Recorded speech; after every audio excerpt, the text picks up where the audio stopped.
Hello everyone, I'm Pratibha, the author of the middle grade series Magical Ventures of Lolly and Lenny, as well as the fantasy romance novelette Redemption. In this video, I'm going to give you tips on how to write a novel. This is actually the second part of the video. In the first part, I've already discussed about how to find ideas and inspiration for your novel. So in this video, I'm going to discuss about how to plot, add settings, theme, and how to add scenes to your novel. In fact, how to write your novel from the start to finish. So once you have an idea for your novel, take some time to develop a 1 or 2 line summary for your novel or a story goal. For example, it might be something like the artist who wants to avenge the death of a sister who dies under mysterious circumstances. From here, you brainstorm different ideas as it comes to you. Your idea may be in the form of an image of the kind of character you are seeing, who may also be the main protagonist of the novel. For the purpose of this video, let us imagine that the character is a female who is an artist in her early 20s. So let us give her a name, say Nina Michaels. You can describe her personality. Maybe she is quiet and reserved, and you jot it down.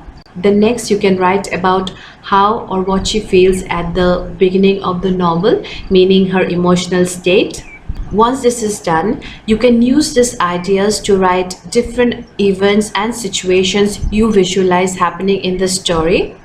Where does she live? How are the people around her? You can write more details about her, such as she is a multimedia artist in an advertising agency. She lives a very quiet life in the busy city of London, just to highlight the contrast in her character. Then you can write about the conflict that brings about changes in her personality. You can ponder a while to empathize how she might be feeling, how she would be passing her days, what supporting characters would come to help her.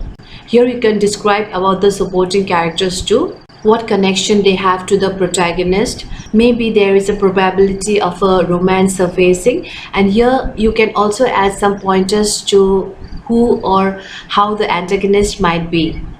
Some more events such as old friendships revived or broken, and other random events, you can write it down as it comes to you in 5 to 10 pages.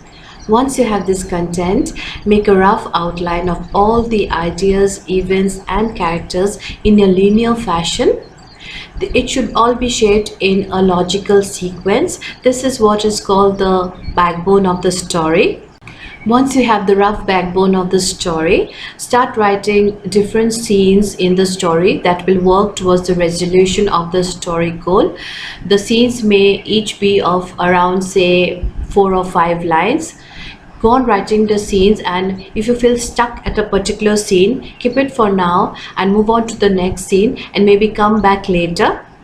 So in this manner, you have a rough draft of all the scenes. From then on, you develop each of the scene into a chapter of, say, maybe 2000 or 3000 words, depending on the word count of the novel.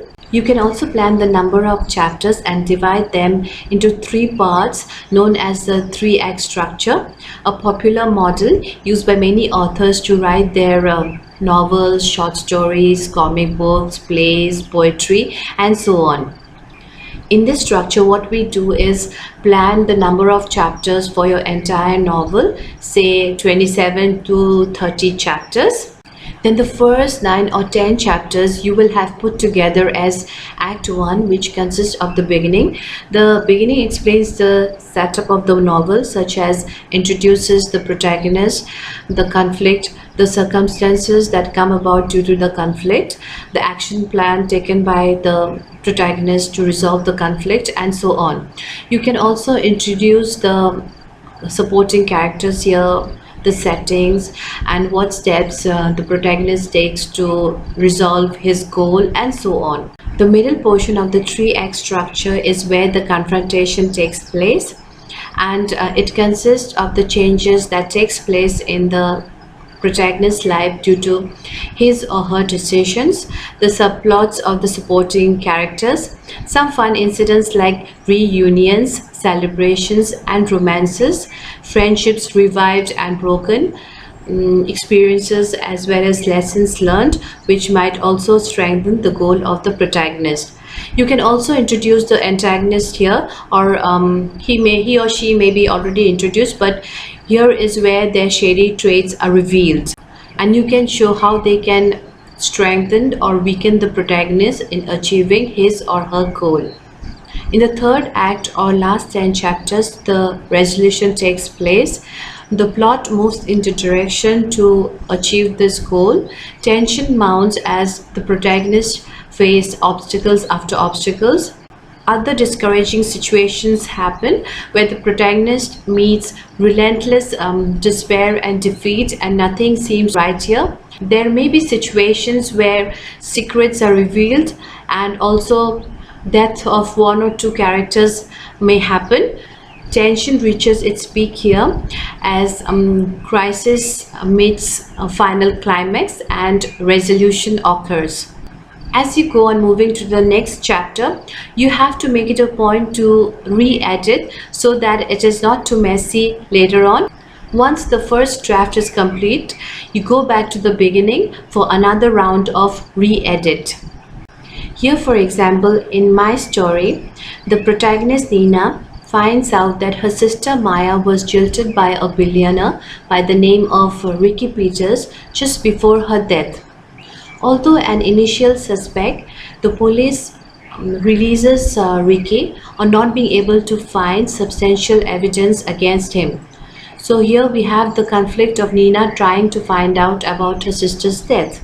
So while trying to learn more about her sister's death, she comes across Alex Peters, who is the brother of the billionaire Ricky Peters. So here Alex is the opportunity for Nina to resolve her conflict. So she meets Alex at the advertising agency, and so she manipulates and schemes her boss to hand over Alex's project, who is a new client in her agency. So this is one of the action plans that Nina takes to resolve her conflict. She also learns that both the brothers belong to a family of rich tycoons, and the whole family was against, in fact vehemently against, the marriage of Ricky with her sister. She studies Alex closely and tries to learn more about his family. She changes her way of dressing and her personality just to make Alex fall in love with her throughout the whole of Act 1. In Act 2, Nina achieves her goal as Alex proposes to her. There are circumstances where Nina meets other supporting characters such as Alex's family, and they all seem very nice. But then there is Ricky's current girlfriend, or maybe his friend circle, who behaves suspiciously towards her. Towards the third act, there is a fall-off between Alex and Nina as he realizes her true motives for falling in love with him. So once you have all the scenes roughly drafted, it gets easier to develop them into full-fledged chapters. Before you know it, your fingers are flying with sentences, dialogues, and events, all falling easily like a heavy downpour. In no time, your first draft is ready, and you can keep going back to remove unnecessary paragraphs, bad sentences, or add new ones. Henceforth, you go on polishing your manuscript with a couple of re-edits till you feel completely satisfied with your manuscript. Now that your novel is complete, you can sit back and revel in that moment for a while. You are the author of this huge manuscript that people call a novel, your novel. So with this, we come to the end of this video. If you feel my video has helped you, you can subscribe to my channel for similar videos like this. Thank you for listening, and meet you again in my next video. Bye bye.